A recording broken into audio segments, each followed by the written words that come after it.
Dan kembali sebuah crossing Herman Batak hampir saja dapat dicuri.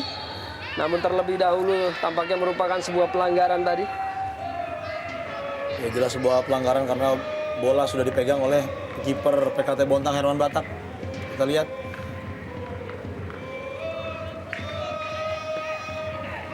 Rahmat Afandi tadi yang berusaha untuk mencuri bola. Dan memang belum sepenuhnya walaupun akhirnya ke tengah kembali berada dalam penguasaan dari Mario Kosasan. Sebuah penyelamatan yang sangat baik dari tendangan Rahmat Afandi tadi oleh Herman Batak. Ya, kita lihat bagaimana sebuah bola volley tadi yang dilepaskan oleh Rahmat Afandi.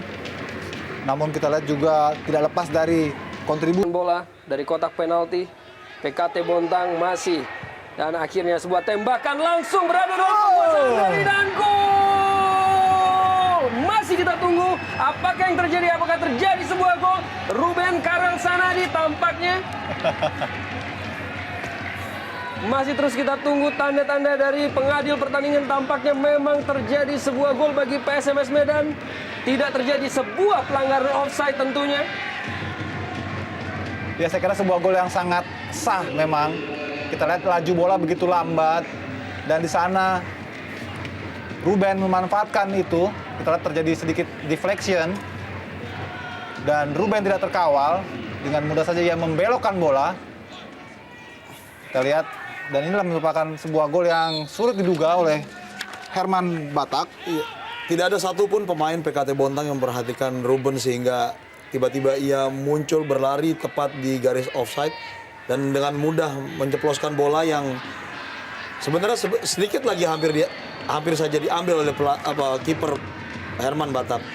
Apakah ini berarti seorang Tarik Janabi akan melakukan tendangan bebas langsung ke arah gawang, dan tepat itu yang ia lakukan dan hanya beberapa sentimeter saja meleset dari mulut gawang Gali Sudaryono.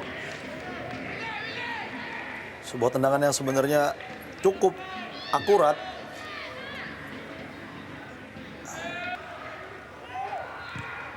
Dan kini terlepas James Deba berusaha untuk melakukan penetrasi dalam kotak penalti. James Deba dan gol! Akhirnya kita melihat sebuah aksi yang cukup spektakuler dari seorang James Deba. 1-1. Luar biasa, sebuah gerakan individu, aksi individu soloran yang baik sekali dari James Deba, mampu melewati pemain dan dengan begitu baik sekali mengarahkan bola ke sudut yang sulit dijangkau oleh Gali Sudaryono. Kita lihat bagaimana dia melewati Joko Supriyanto dan juga Edi Sibung yang berusaha untuk menghalau. Dan kita bisa lihat bagaimana ada 4 pemain berusaha mengejarnya dan sama sekali tidak terkejar. Sebuah aksi yang luar biasa. Di usianya sudah 37 tahun, tapi James Debah masih mampu menunjukkan kapasitasnya untuk tetap produktif mencetak gol.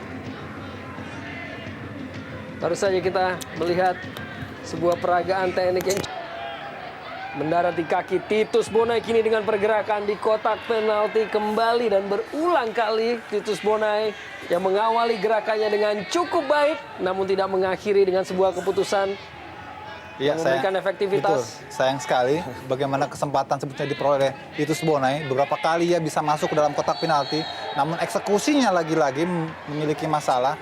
Problem finishing touch tampaknya. Belum cuci kaki mungkin.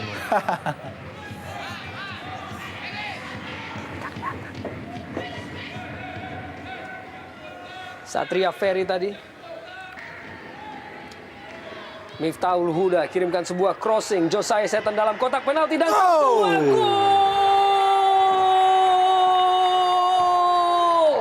Pupuk Kaltim Bontang akhirnya berhasil mendapatkan keunggulan melalui gol yang cukup baik dari seorang Josiah Seton.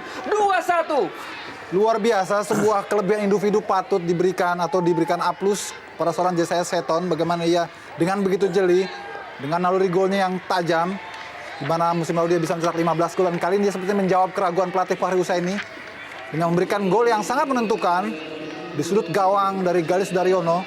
Meski ia harus dikawal oleh 2 pemain, di sela-sela pemain tersebut ia bisa melepaskan bola dan mengirimkan sebuah hukuman kepada PSMS Medan.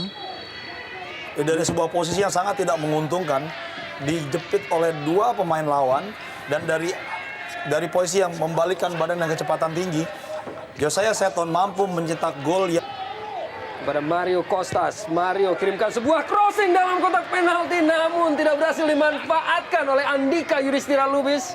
Iya, sebuah kesempatan saya kira di menit-menit terakhir. Dan mestinya ini menjadi gol karena kita lihat bagaimana Yudhistira dengan begitu gampang sekali berada di muka gawang. mungkin dia harus mengganti merek sepatunya. Tambahan waktu 2 menit kini bagi PSMS Medan, dan kembali sebuah penyelamatan dari Herman Batak telah menyelamatkan tim Pupuk Kaltim Bontang. Iya, saya kira pada sore hari ini Herman Batak menjadi pemain antagonis bagi kubu PSMS Medan yang selalu menggagalkan peluang-peluang PSMS, dan kali ini dengan angle yang sangat sulit kita lihat bagaimana ekspresi kekecewaan Dari PSMS Medan, James Zeba kirimkan sebuah crossing, Josiah Seton masih kita tunggu, dan gol! Akhirnya James Deba menghabisi perlawanan dari tim PSMS Medan dengan golnya yang kedua pada pertandingan sore hari ini. 3-1. Sebuah fast break yang sangat cepat yang dimulai dari Tariq El Janabi. Kita lihat sebuah serangan segitiga yang dimulai dari Tariq El Janabi, James Debah, dan diakhiri oleh gerakan yang sangat sempurna oleh Josiah Seton. Sebuah pemanfaatan peluang yang sangat luar biasa dari tiga pemain ini. Sebuah kombinasi yang sangat mematikan, memanfaatkan kelambatan para pemain PSMS untuk kembali menjaga pertahanannya. Iya, saya kira hasil yang sangat pantas didapat oleh PKT Bontang. Secara keseluruhan mereka mampu memanfaatkan setiap kelengahan, kesalahan para pemain belakang PSMS Medan. Dan di akhir